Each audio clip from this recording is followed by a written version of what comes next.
যে জ্যোতি আলু কোনো পয়সা নেই, মানে কোনো পয়সা হচ্ছে না, যে কারণে পয়সা হচ্ছে না তার সেই কারণবশত আমরা কোম্পানি আলু চাষ করছি। কারণ কোম্পানি আলু চাষ করলে আমাদের কোনো মুনাফা আছে, জ্যোতি আলুর ক্ষেত্রে নেই। না, জ্যোতি আলুর ক্ষেত্রে নেই। আর বিগত 3-4 বছর আমরা জ্যোতি আলুতে কোনো রকম পয়সা পাচ্ছি না। ভারতবর্ষে আলু নিয়ে এসেছিলেন পর্তুগিজরা। সারা বিশ্বের মধ্যে আলু উৎপাদনে প্রথম স্থানে রয়েছে চীন, দ্বিতীয় স্থানে রয়েছে আমাদের দেশ ভারতবর্ষ। ভারতবর্ষের মধ্যে সব থেকে বেশি আলু উৎপাদন হয় উত্তরপ্রদেশে।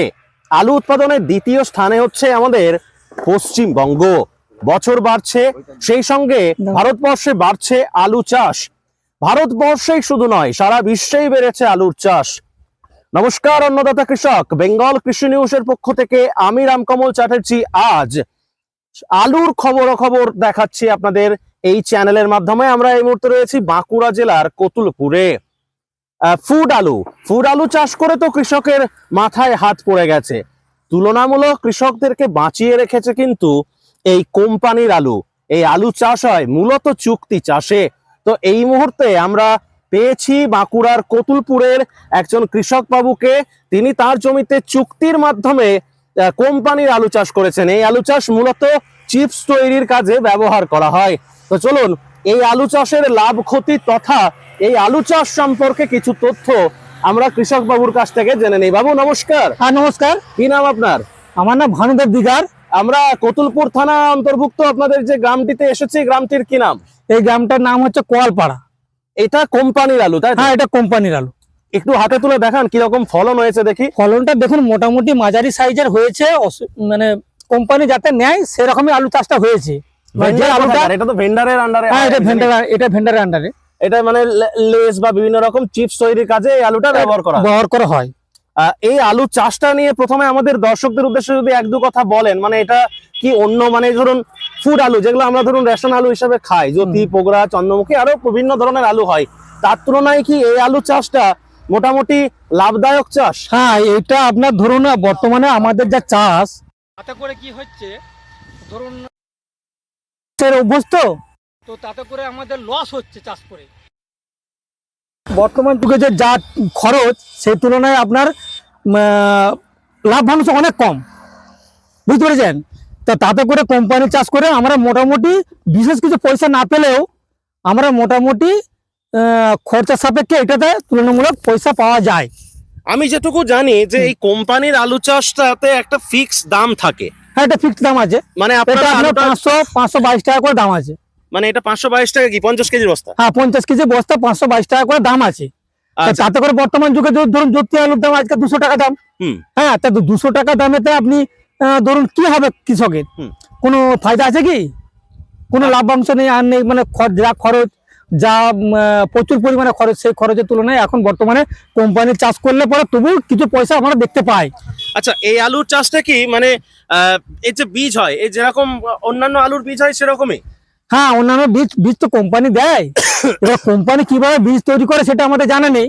তো কোম্পানি বীজটা দেয় কিভাবে পান? ভেন্ডারের কাছ থেকে। বীজটা ধরুন আপনার 1700 টাকা বস্তা, 50 কিলো বস্তা 1700 টাকা দাম। আচ্ছা, মানে এক বিঘাতে মোটামুটি 1 বিঘাতে আপনার 6 বস্তা লাগবে। আর এমনি আলু চাষ করলে ধরুন আমরা যদি চাষ করি তাহলে 4টে লাগবে। তাহলে এটা বীজটা কি? হ্যাঁ, এটা বেশি লাগে। আর এই আলুটা তুলে ভেন্ডারকেই দিয়ে দেন? হ্যাঁ, ভেন্ডারকে দিতে হবে, কারণ ও তো দিচ্ছে বীজটা, তাহলে যে বীজ দিচ্ছে তাকে তো ফসলটা দিতে হবে। আর আপনি এমনি জ্যোতি বা অন্যান্য আলু চাষ করেন নাকি? হ্যাঁ, জ্যোতি চাষ করি। জ্যোতি আলু চাষ করেন? হ্যাঁ। এবছর কিরকম করেছেন? জ্যোতি আলু করেছি মোটামুটি 1.5 বিঘা। আর এটা করেছে কোম্পানি আলুটা করেছে 3 বিঘা। কোম্পানির আলু চাষটা করেছেন 3 বিঘা। হ্যাঁ। আর জ্যোতি আলু চাষটা করেছেন 1.5 বিঘা। 1.5 বিঘা। হ্যাঁ। মানে কেন, কারণটা কি? কারণ এই যে একটাই কারণ জ্যোতি আলুর দাম আর বিগত কয়েক বছর দেখা যাচ্ছে যে জ্যোতি আলু কোনো পয়সা নেই, মানে কোনো পয়সা হচ্ছে না। যে কারণে পয়সা হচ্ছে না তার সেই কারণবশত আমরা কোম্পানি আলু চাষ করছি। কারণ কোম্পানি আলু চাষ করলে আমাদের কোনো মুনাফা আছে, জ্যোতি আলুর ক্ষেত্রে নেই। না, জ্যোতি আলুর ক্ষেত্রে নেই। আর বিগত 3-4 বছর আমরা জ্যোতি আলুতে কোনো রকম পয়সা পাচ্ছি না। কোম্পানি আলু কিরকম ফলন? কোম্পানি আলু মোটামুটি ধরুন 5টা তো রেডি হবেই। হ্যাঁ, 5টা রেডি হবে। কত শতকে বিঘা আপনাদের? 40 শতকে বিঘা। 40 শতকে বিঘা। হ্যাঁ। কাটাতে প্রায় 5টা থেকে 6টার মতো ফলন। 5টা ধরুন, 6টা নয়, 5টা থেকে 5.5 হবে। এগুলো কি স্টোরেই থাকে? এটা তো কোম্পানি দিয়ে দিই, কোম্পানি স্টোরে রাখে, আমাদের কোম্পানি স্টোরে থাকে মানে কোম্পানি নিয়ে গিয়ে স্টোরে রাখে। আর ধরুন মোটামুটি আপনি গত বছরও কি এই মানে এই প্রসেসিং আলু বলে, প্রসেসিং আলু বা চুক্তি চাষ এগুলো চাষ করেছিলেন? গত বছরও করেছিলেন? হ্যাঁ, গত বছর করেছি। গত বছর কি রকম দাম ছিল? গত একই দাম তো, ওদের তো ফিক্সড দাম, ওদের তো কোনো দামের কোনো হেরফের নেই। দামটা কত বললেন? ওই 522 টাকা। 522 টাকা প্রতি 50 কেজির? প্রতি 50 কেজি বস্তা। আচ্ছা, দামের কোনো ব্যাপার আছে নাকি যে ধরুন আর্লি হলে তার দামটা এরকম? না না না না না, এটা ফিক্সড দাম। এটা আপনার জ্যোতি দাম যদি আপনার 1000 টাকা বস্তা হয়ে যায়, কিন্তু ওর যেটা দাম করা আছে সেইটাই দাম। মানে বছর বছর দেখা যায় যে ধরুন বিগত 3-4 বছরের ক্ষেত্রেই বলছি, ধরো এমনি যে আলু জ্যোতি চন্দ্রমুখী যাবতীয় যে আলু, তার তুলনায় প্রসেসিং আলু চাষটা থেকে লাভ আছে। অন্য বছর কি হয় ধরুন, বিগত আমি 1-2 বছরের কথা বলছি না, ধরুন শুনুন, সে কোনো জ্যোতি আলু 700 টাকা বস্তা হয়ে যায়, হ্যাঁ 800 টাকা বস্তা হয়ে যায়, হ্যাঁ, কিন্তু সে তুলনায় দেখা যাচ্ছে কিন্তু হয়ে গেলে কোনো করার কিছু নেই আমাদের, কারণ এটা হচ্ছে ফিক্সড দাম। বুঝতে আপনাদের এদিকে এই প্রসেসিং আলু চাষ কি বাড়ছে বছর বছর কি মনে হয়?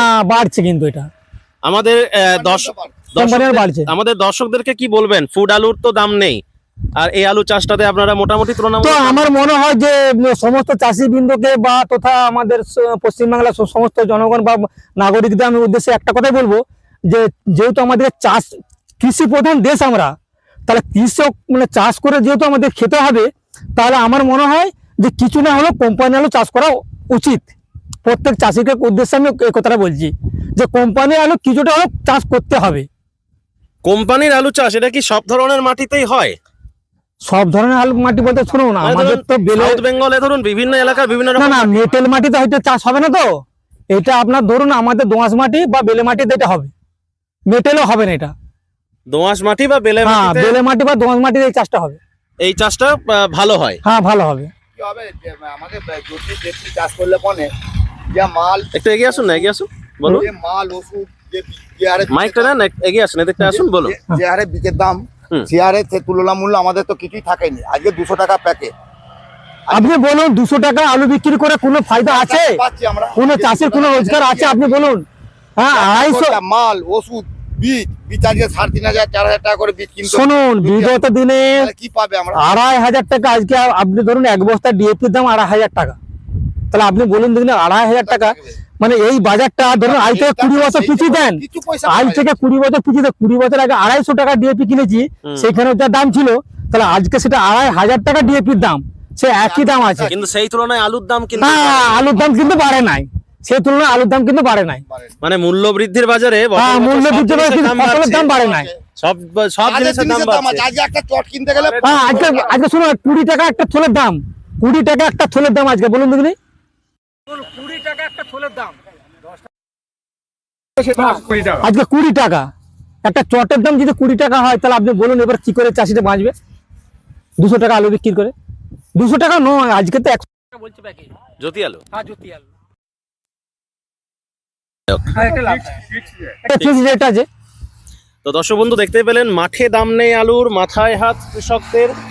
তুলনামূলক লাভের দিশা দেখাচ্ছে বলতে গেলে এই চুক্তি চাষে হওয়া কোম্পানির আলু। এই আলুটা মূলত আমরা যে চিপস খাই না, সেই চিপস তৈরির কাজে লাগে। দর্শক বন্ধু, প্রতিবেদনটা নিয়ে আপনার মতামত বা আলুর জগৎ সম্পর্কে আপনার মতামতটা একটু কমেন্টে লিখুন। শুনুন, আমি একটা কথা বলবো। হ্যাঁ বলুন। যেহেতু আমাদের ভারতবর্ষ তো আমি বলি, যেহেতু আমাদের পশ্চিমবাংলা আমাদের রাজ্য, তো কৃষির উপর নির্ভর করে বেঁচে আছে সমস্ত ভারতবর্ষ। তাহলে কৃষির যদি এরকম অবনতি হয়, তাহলে ভারতবর্ষ আগামী দিনে কি উন্নততর জায়গায় পৌঁছাতে পারবে? ভারতবর্ষ, তাহলে ভারতবর্ষ যেখানে কৃষি প্রধান দেশ, তাহলে কৃষির উন্নতি যদি না হয়, কৃষক যদি ফসল থেকে পয়সা না পায়, তাহলে দেশটা কোথায় যাবে? দেশ কোথায় যাবে? দেশ কোথায় যাবে? কৃষির উপর দাঁড়িয়ে আছে আমাদের ভারতবর্ষ কৃষি প্রধান দেশ, কৃষকের মানে কৃষিকে নিয়েই ভারতবর্ষ। তাহলে সেই জায়গায় যদি আজকে এরকম পরিস্থিতি দাঁড়ায়, তাহলে ভারতবর্ষ কোথায় যাবে? কি উন্নতি লাভ করবে? সারা বিশ্বের মাঝে কি দেখাবে? সারা বিশ্বতে সে কি জায়গা করতে পারবে? তাহলে কৃষির আমি বলতে চাইছি একটা কথায়, যদি তার দাম না পায়, তাহলে তো হ্যাঁ, তা কি উন্নতি হবে? তার দেশের উন্নতির জন্য কৃষককে তো দেখতে হবে। তাহলে কৃষকের মুখ্যমন্ত্রী বড় প্রশ্ন রেখে গেলেন কৃষকেরা। হুম। দর্শক বন্ধু, আপনার মতামত একটু কমেন্টে লিখুন। চ্যানেলটা প্রথম দেখে থাকলে একটু সাবস্ক্রাইব করুন, আর ফেসবুক থেকে ভিডিওটা দেখলে একটু ফলো করে নিন। আপনাদের সঙ্গে দেখা হচ্ছে পরের কোনো একটা ভিডিওতে। ভালো থাকবেন, সকলকে ভালো রাখবেন।